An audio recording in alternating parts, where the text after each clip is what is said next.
En las 8:45 hablamos del libro Rompiendo Paradigmas que Manuel Baldizón presentó esta semana en un acto público y que apenas horas después de que fuera presentado el día martes empezó a conocerse de numerosas críticas en las redes sociales que hablaban respecto de supuestos plagios de parte de ese libro.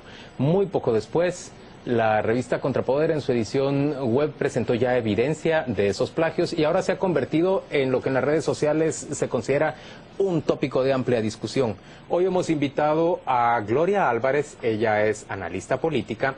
Ella estaba sentada justamente en la presentación del libro del señor Baldizón cuando empezó, junto con otros miembros del Movimiento Cívico Nacional, a notar similitudes entre algunos párrafos de ese libro y textos que ellos habían leído de diferentes autores.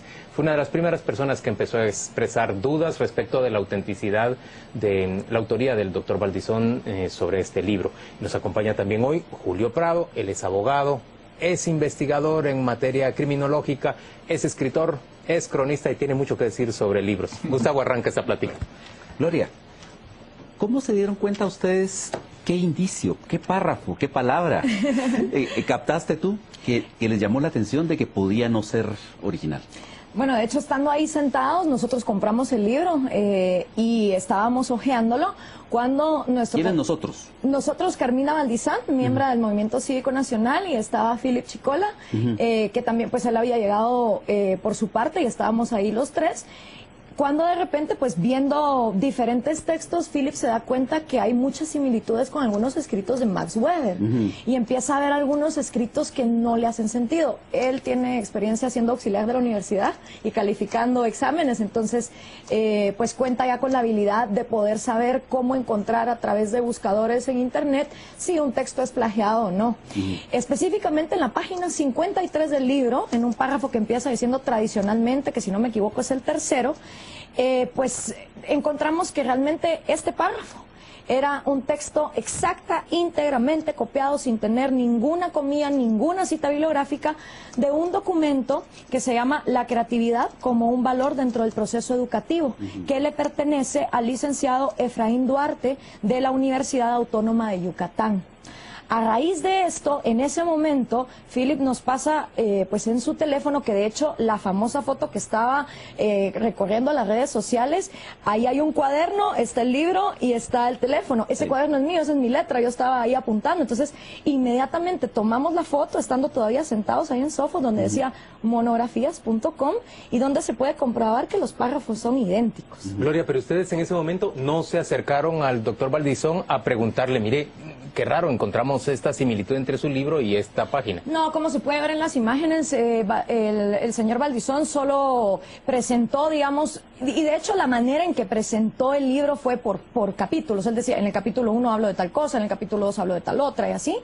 Y no, en el momento en que él terminó de hablar, inmediatamente empezó a salir de la librería y obviamente pues todo el mundo se le abalanzó. Y nosotros también tenemos fotografías, si ustedes ingresan al álbum que hicimos, donde se ve a Baldizón saliendo, y ya no tuvimos entonces tampoco la oportunidad de confrontar.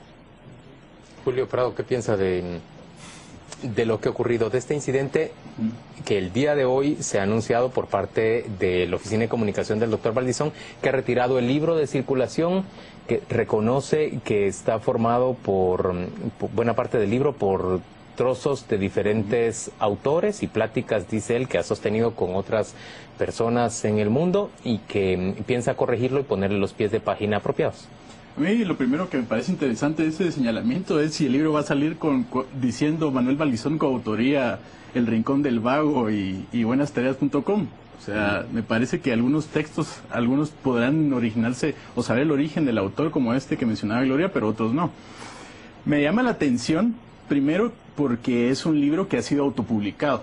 Quiere decir que él ha financiado, supongo, la publicación del mismo. Digamos, hay una serie de filtros dentro de las publicaciones para que este tipo de cosas no pasen o sea menos probable que pasen.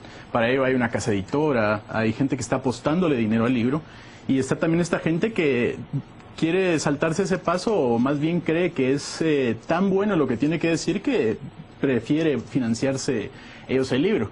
Y Manuel Valdizón lo que hace es financiarse algo que no ha dicho él. Ahora, en términos de derechos de autor y todo ese tipo de marco legal que hay, es decir, si el libro se hubiera mantenido en circulación, hubiera sido objeto de un proceso. Claro, y habría que ver también la manera en que fueron registrados los derechos de las personas que originaron el texto, el principal, de donde tomó la información, porque de estar, digamos, bajo licencia, por ejemplo, de la Creative Commons, tendría al menos solo la obligación de haberlo mencionado, del autor, no implicaría, digamos, cualquier problema legal. Ahora, lo que sí, evidentemente, es un atentado, digamos, en contra de la actividad ensayística, es hacer este tipo de apropiaciones. Si bien el arte lo permite, y han habido, digamos, artefactos literarios que han sido apropiaciones, como el mismo Fernández Mayó, que hace otra vez el Hacedor de Borges. Incluso ellos han tenido que verse, digamos, en la obligación de retirar los libros. Al final, Fernández Mayó, que había hecho este libro, que era el remake de Borges, así lo llamaba, Alfaguara decidió retirar el libro por las críticas que obtiene. Efectivamente, pero no por nada legal, sino más bien por las críticas que podía originarse por hacer una reescritura.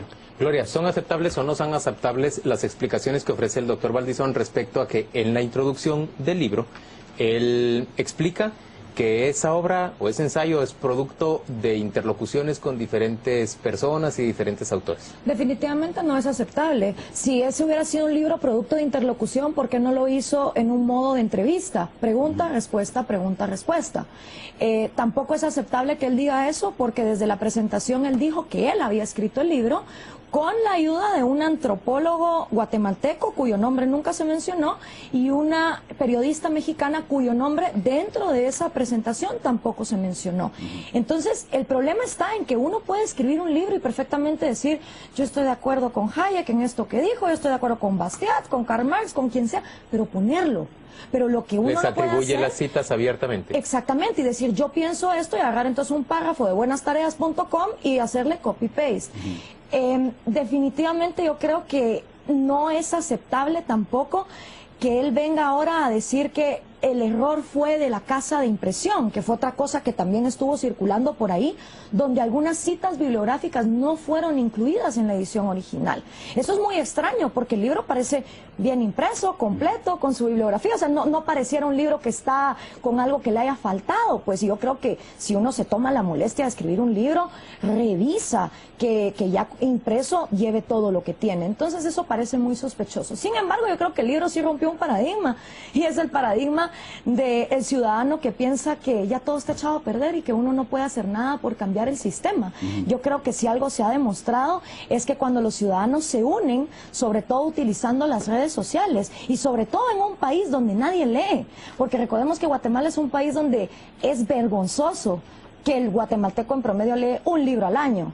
Entonces, es un gran logro, es un gran paso que venga un candidato pretendiendo decir, miren qué académico intelectual soy, escribo un libro versus el resto que no lo hace, y poder haberlo detectado en cuestión de... No, es que no pasaron ni horas, fue ahí mismo, en la presentación, empezar a ver esos fallos. Eso es un gran logro para un país como Guatemala, y sobre todo el hecho de que él lo haya retirado de la venta al público. Eso quiere decir que la ciudadanía estaba en lo correcto, y que él sabe que tenía que venir y tomar acciones sobre ese tema. Ahora, en tu Twitter y en tu Facebook tú reprodujiste 7 fragmentos. Ajá. Ahora, ¿eran todos del mismo autor los que pusiste o eran de distintos autores? Hay de diversos autores. En específico, el plagio original de la página 53 de Efraín Duarte, que él es el original, pues ahí está. Luego encontramos algunas frases de Fernando Sabater, de Eduardo Punset, con la información que después sacó Contrapoder el día de ayer, pues también evidenciamos y dijimos, señores, o sea, se está comprobando que son más y repetitivos los plagios. De hecho, se hizo también un trabajo con el capítulo 1 y 2, donde realmente, o sea, si este libro fue retirado para reeditarlo, que entonces nos presente lo que él realmente escribió. Yo creo que al paso que vamos de haber visto lo que hay en el capítulo 1 y 2, va a ser una línea lo que le va a quedar por publicar. Julio, el doctor Valdizón ha presentado este libro al mismo tiempo que lanza una campaña de vallas en medios exteriores en el área metropolitana, en donde justamente difunde la publicación de esta obra. ¿Qué te parece que buscaba él al hacer, pues, todo este ruido alrededor de la presentación del libro? Yo creo que evidentemente sigue utilizándose el publicar un libro o escribir un libro como una suerte de fetiche, ¿no? Y creo evidentemente que... Fetiche de prestigio. Fetiche de prestigio, un aura, digamos, que él está utilizando para apelar a una sección, digamos, del electorado que aún no termina de convencer. Me parece que él mismo no ha colaborado mucho con su propia causa al caricaturizarse, sobre todo en las últimas entrevistas que ha dado. Decía, por ejemplo, lo del neuromarketing y esa cosa que también fue muy objeto de burlas, ¿no? en las redes sociales. Creo que ahí lo que quería era, digamos, utilizar esa especie de fetiche para darse esa vistosidad como de persona que reflexiona, que es capaz de analizar un problema y encontrar una solución, que es lo que hace un ensayista, ¿no? O al menos plantearse la pregunta adecuada. Creo que eso es lo que buscaba. O sea, no es, digamos, el único político que lo ha hecho y que ha fallado de esta manera. Localmente también tenemos a Mariano Rayo, que es algo que no olvido, digamos. Con una columna. Con una columna, pueden hacer un pequeño club ya. Aunque hay que decir en el caso de Mariano Rayo que una vez descubierto rápidamente lo admitió y ofreció disculpas. Bueno, podría decir lo mismo de Valdizón también. Y creo que el único paradigma para mí... ¿Disculpas incluso?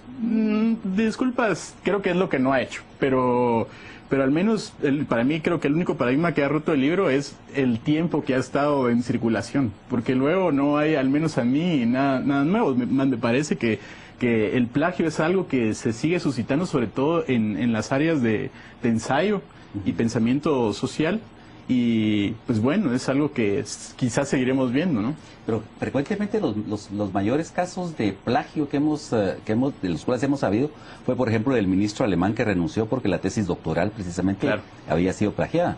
Pero, ¿sabes tú de más casos de políticos? Bueno, políticos, creo haber leído la noticia de un senador estadounidense que ahora estaba enfrentando precisamente algunos cargos por el plagio, ¿no? Pero y si nos vamos a ver a todos más, nos damos cuenta que, digamos, esta sección del poder quiere legitimarse a través, efectivamente, del mismo método, de escribir ensayos donde se presentan como gente pensante. Usualmente los políticos guatemaltecos también tienen esa inclinación ensayística. Recordamos a Portillo publicando libros. O sea, hay gente que usualmente, digamos, tiene... Yo recibí hoy un regalo del presidente del Congreso, Aristides Crespo. Está haciendo circular de nuevo un libro que él escribió cuando era diputado en la legislatura que presidía Efraín Ríos Montt. Se llama algo así como Las manos de mi padre. Es una serie de relatos. Hay políticos que les gusta escribir. Anabela de León está pintando. Ya ven ustedes la serie de óleos que está presentando. Digamos que quieren mostrar nuestros políticos que no solo se dedican a perseguir poder público. Pues sí, pero yo también estudié ciencias políticas y tengo un programa de radio, y cuando me toca venir y hablar de una frase pongo su cita. O sea, yo creo que cualquier político puede dejar ir su lado artístico si lo quiere ver así, pero no tiene que abusar, digamos, de los derechos de propiedad intelectual de otras personas. Hay maneras de hacer las cosas. ¿Hay mucha tolerancia con respecto a esto aquí en Guatemala, sientes tú? ¿De los desmanes en ese tipo de trabajo intelectual? ¿De plagio? Sí. Pues depende. Por ejemplo, en la casa de estudios donde yo saqué mi carrera es imperdonable. O sea, si a uno le encuentran plagio, uno simplemente es expulsado. No hay para dónde. Pero creo que es muy casuístico. Y creo que también los jóvenes lo ven como, ay, sí, ¿para qué voy a venir y ponerme? Mejor agarro aquí Wikipedia, copy-paste. Y lo que no nos damos a entender es que nos estamos matando nuestro propio análisis crítico. O sea, el que plagia no analiza, no procesa, no es su propio criterio, sino que viene y dice, voy a sacar la tarea porque lo que me importa es sacar 10, o venir y demostrar que soy un candidato intelectual, cuando realmente lo que falta en este país es criterio y análisis propio. Pero ha quedado demostrado esta vez que hay suficientes recursos tecnológicos para descubrir a cualquier persona que quiera plagiar. Un catedrático puede hacerlo fácilmente, un juez puede hacerlo fácilmente. No queda mucho más que decir. Pues la verdad es que no, más que darse cuenta de que perdió más de lo que pudo haber ganado con la publicación del libro, me parece. Porque habrá ganado, ¿qué? Digamos, cierta simpatía de un sector muy, que será pequeño, digamos, con relación al electorado, y ha perdido, digamos, ahora una legitimación o posibilidad de legitimar su imagen. Señores, gracias a ambos por acompañarnos a las 8:45. Vamos